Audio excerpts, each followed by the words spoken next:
저는 올해 72살이 된 김순이라고 합니다.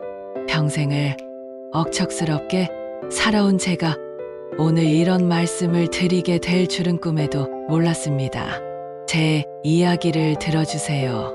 남편이 세상을 떠난 지 벌써 10년이 넘었습니다. 그동안 혼자서 작은 구멍가게를 운영하며 세 자녀를 키워냈죠.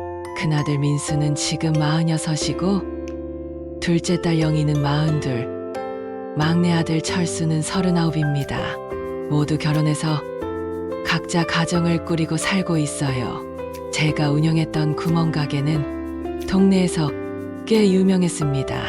새벽 5시부터 밤 10시까지 하루도 빠짐없이 문을 열었거든요. 아이들 교육비며 생활비를 벌기 위해서였죠. 손님들이 "사장님, 언제 쉬세요?" 라고 물으면 "잠잘 때 빼고는 안 쉬어요" 라고 답하곤 했습니다. 그렇게 30년을 버텨냈습니다. 허리가 아파도 무릎이 쑤셔도 참았어요. 아이들만 보면서 살았죠. 큰아들은 서울대 공대를 나와 대기업에 들어갔고 딸은 간호사가 됐고 막내는 공무원이 됐습니다. 제가 그렇게 자랑스러워했어요. 그런데 아이들이 결혼하고 나서는 점점 연락이 뜸해지기 시작했습니다. 처음엔 바쁜가 보다 싶었어요. 젊은 사람들이 할 일이 많으니까요. 하지만 명절에도 얼굴 보기 힘들어지더라고요.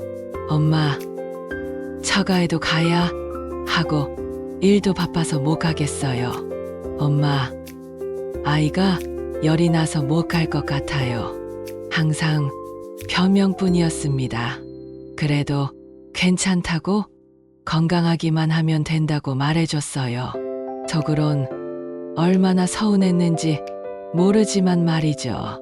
작년에 가게를 정리했습니다. 나이가 들어 더 이상 버티기 힘들어졌거든요. 30년 동안 운영했던 가게를 팔고 그동안 모아둔 돈과 합쳐서 총 8억 원 정도가 됐습니다. 평생을 아껴가며 모은 돈이었어요. 혼자 사는 집에서 그 돈을 바라보며 생각했습니다. 이 돈이 무슨 의미가 있을까요? 아이들은 다들 잘 살고 있는 것 같은데 굳이 제가 물려줘야 할 이유를 찾지 못하겠더라고요. 그래서 결심했습니다. 이 돈을 어려운 아이들을 위해 기부하겠다고 말이죠. 제가 어려웠을 때 도움받은 것처럼 누군가에게는 희망이 될 수 있을 거라고 생각했어요. 한 달 전 아이들을 불러 모았습니다. 오랜만에 셋이 함께 모인 자리였어요. 반가움도 잠시, 제 말을 들은 아이들의 반응은 충격적이었습니다. "엄마, 갑자기 왜 그런 말씀을 하세요? 정신이 온전하신 거예요?" 큰아들 민수의 첫마디였습니다. 정신이 온전하냐니요. 72년을 살아오면서 정신 똑바로 차리고 살았다고 자부했는데 그런 말을 들으니 기가 막혔습니다. 오빠 말이 맞아요. 엄마, 나이 드시니까 판단력이 흐려지신 것 같아요. 8억 원이 얼마나 큰 돈인데 그냥 버리려고 하세요? 둘째 영희도 마찬가지였어요. 기부를 버리는 것이라고 표현하더라고요. "엄마, 진정하세요. 우리가 엄마를 모실 테니까 그런 생각은 접으세요. 그 돈은 당연히 우리 몫이에요." 막내 철수의 말이었습니다. 당연히 자기들 몫이라니요. 제가 언제 그런 약속을 했나요? 아이들은 1시간 넘게 저를 설득했습니다. 아니, 설득이 아니라 다그쳤다고 해야 맞겠네요. 엄마가 우리를 위해 그렇게 고생하셨잖아요. 이제 그 결실을 우리가 받아야 하는 거 아니에요? 엄마, 혼자 결정할 문제가 아니에요. 가족회의를 열어서 제대로 상의해야죠. 기부? 그거 사기일 수도 있어요. 요즘 노인분들 속여서 돈 뜯어내는 사람들 많다고 들었거든요. 제 판단력을 의심하고 제 권리를 부정하고 심지어 제가 사기를 당했다고까지 하더라고요. 그 순간 정말 화가 났습니다. 너희들이 언제부터 내 돈에 관심이 있었니? 명절에도 안 오던 애들이 돈 얘기만 나오니까 이렇게 달려왔냐? 제가 목소리를 높이자 아이들의 태도가 더 노골적으로 변했습니다. 엄마, 우리가 언제 안 왔다고 그래요?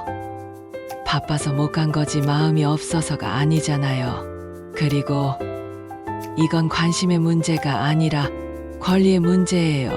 법적으로도 우리한테 상속권이 있다고요. 엄마가 기부하시겠다면 말리지 않겠어요. 대신 우리 몫을 먼저 주시고 나머지로 하세요. 참 어이가 없었습니다. 법적 권리를 들먹이고 자기들 몫부터 챙기겠다고 하더라고요. 제가 그동안 어떤 마음으로 기른 자식들인지 새삼 깨달았습니다. 그날 밤 혼자 앉아서 많은 생각을 했습니다. 정말 제가 잘못 생각한 걸까요? 자식들 말이 맞는 걸까요? 하지만 아무리 생각해도 답은 하나였어요. 제 돈은 제가 처분할 권리가 있다는 것 말이죠. 다음 날 저는 법무사를 찾아갔습니다. 유언장을 작성하러 간 거예요. 전 재산을 사회복지법인에 기부한다는 내용으로 말이죠. 법무사는 정말 신중하게 결정하셨냐고 몇 번이나 확인했지만 제 마음은 확고했습니다. 그런데 일주일 후 더 충격적인 일이 벌어졌습니다. 큰아들이 변호사를 데리고 왔어요. 엄마, 이분이 우리 가족 변호사님이에요. 엄마 상태에 대해 정신감정을 받아보시라고 하네요.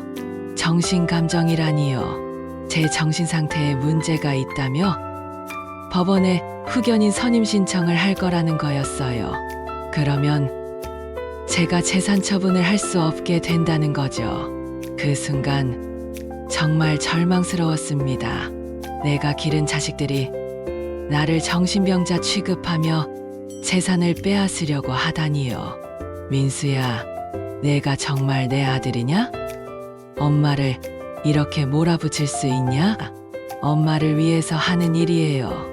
엄마가 정상적인 판단을 못하고 계시니까요. 더 이상 할 말이 없었습니다. 변호사는 며칠 시간을 드릴 테니 다시 생각해 보시라고 했지만 제 마음은 더욱 확고해졌어요.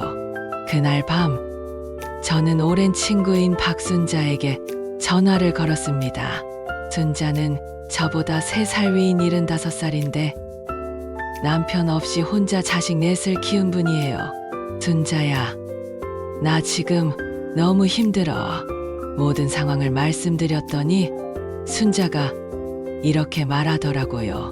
순아, 자식들이 그럴 수밖에 없어.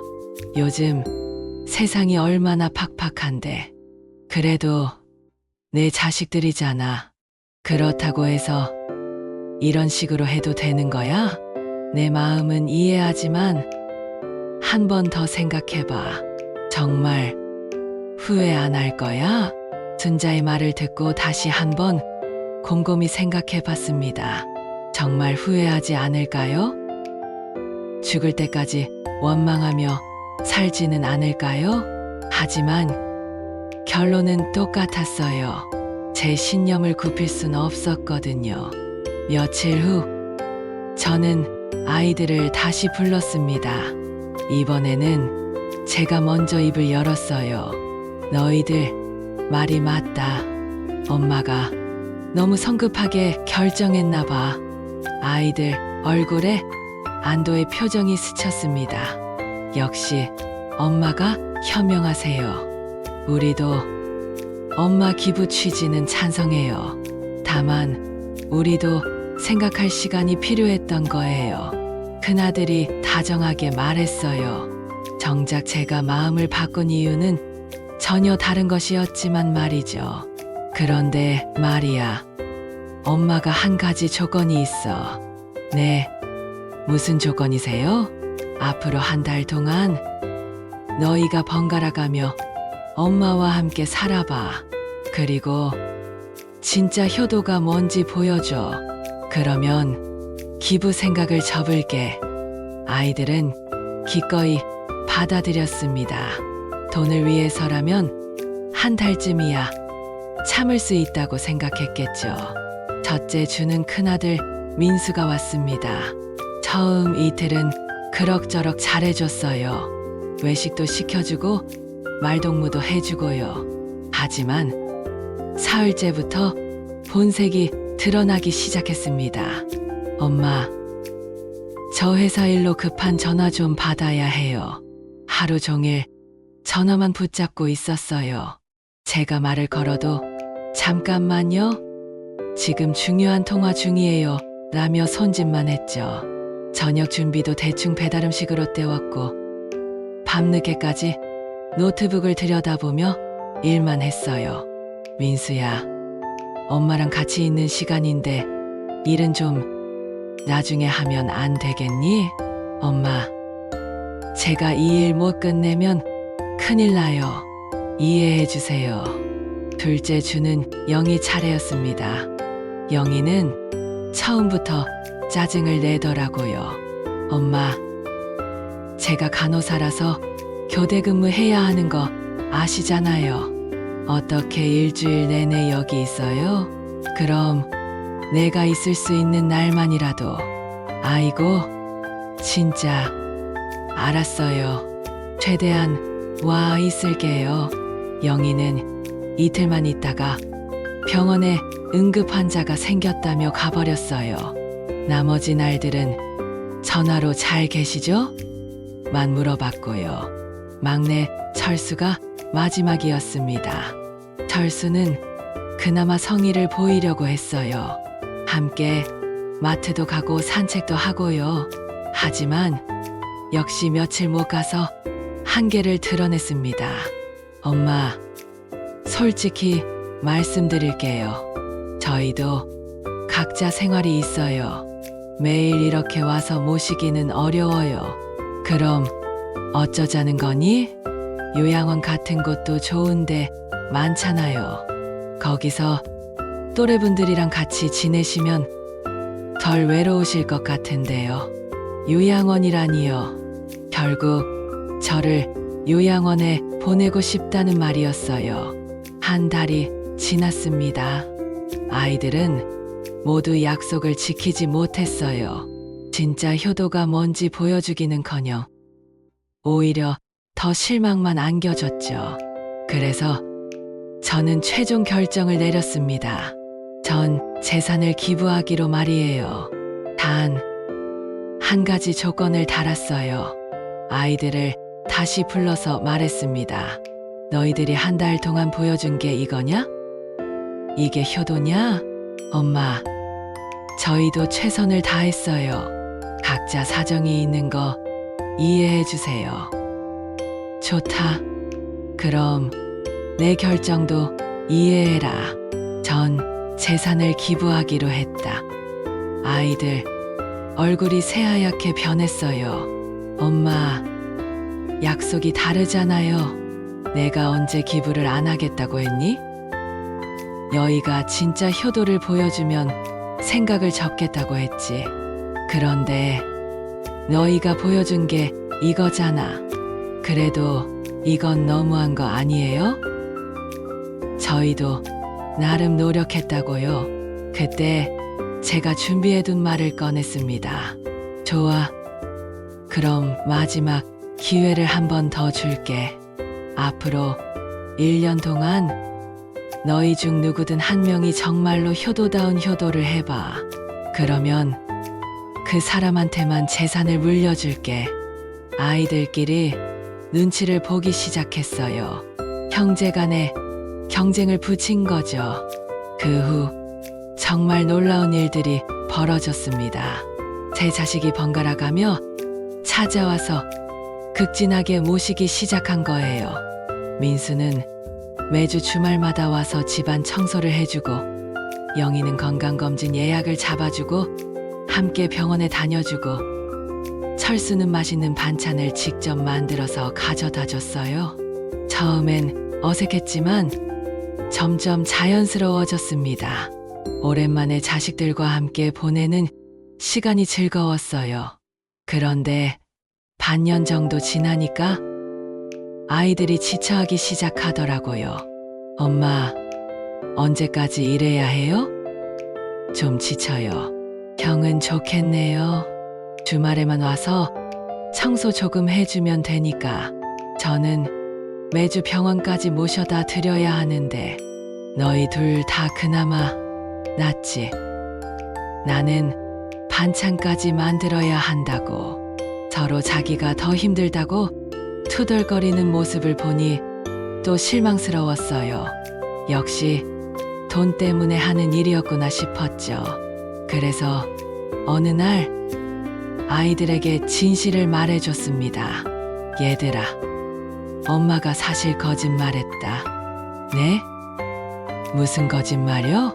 처음에 기부하겠다고 했을 때부터 지금까지 다 엄마가 꾸민 일이야. 아이들이 어리둥절해했어요. 엄마 진짜 정신이 이상하신 거 아니에요? 아니다. 엄마 정신 멀쩡하다. 다 계획이었어. 그리고 제가 진짜 하고 싶었던 말을 했습니다. 너희들이 평소에 엄마를 어떻게 대했는지 보여주고 싶었던 거야. 돈 얘기만 나오면 달려오고 돈 때문에 억지로 효도하고. 이게 진짜 효도냐? 아이들이 머리를 숙였어요. 그렇다고 엄마가 너희를 원망하는 건 아니야. 엄마도 잘못이 있었어. 너희들한테 사랑한다는 말을 충분히 해주지 못했고 돈으로만 사랑을 표현하려고 했지. 엄마는 너희가 행복했으면 좋겠어.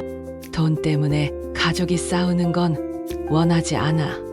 그래서 진짜 결정했다.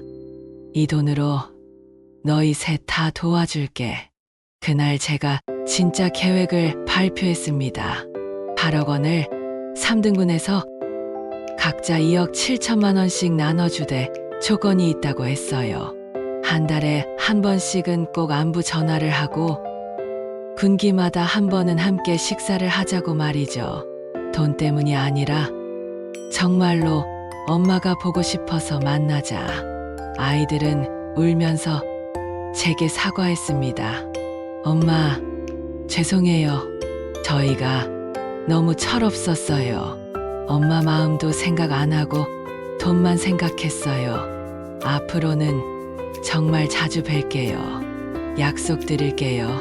그 후 벌써 6개월이 지났습니다.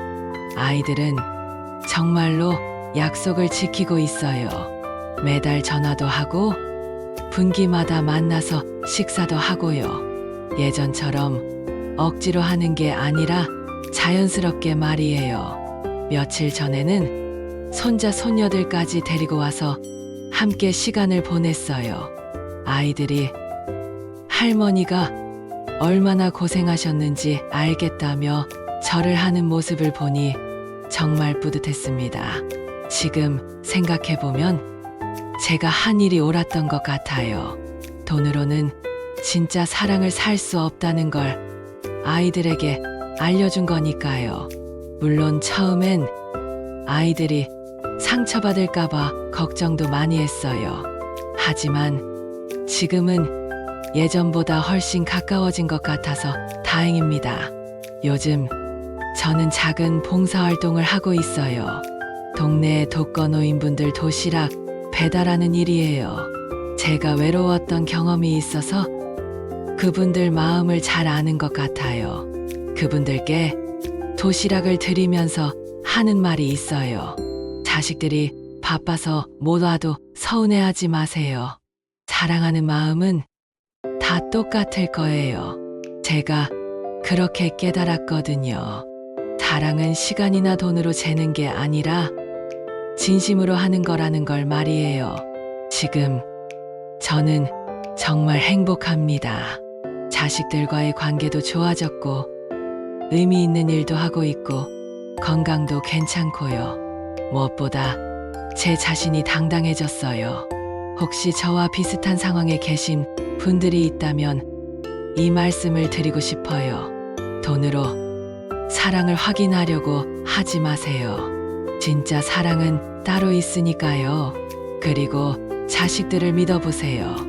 때론 깨달을 시간이 필요할 뿐이에요. 제 이야기가 누군가에게 도움이 됐으면 좋겠습니다. 감사합니다.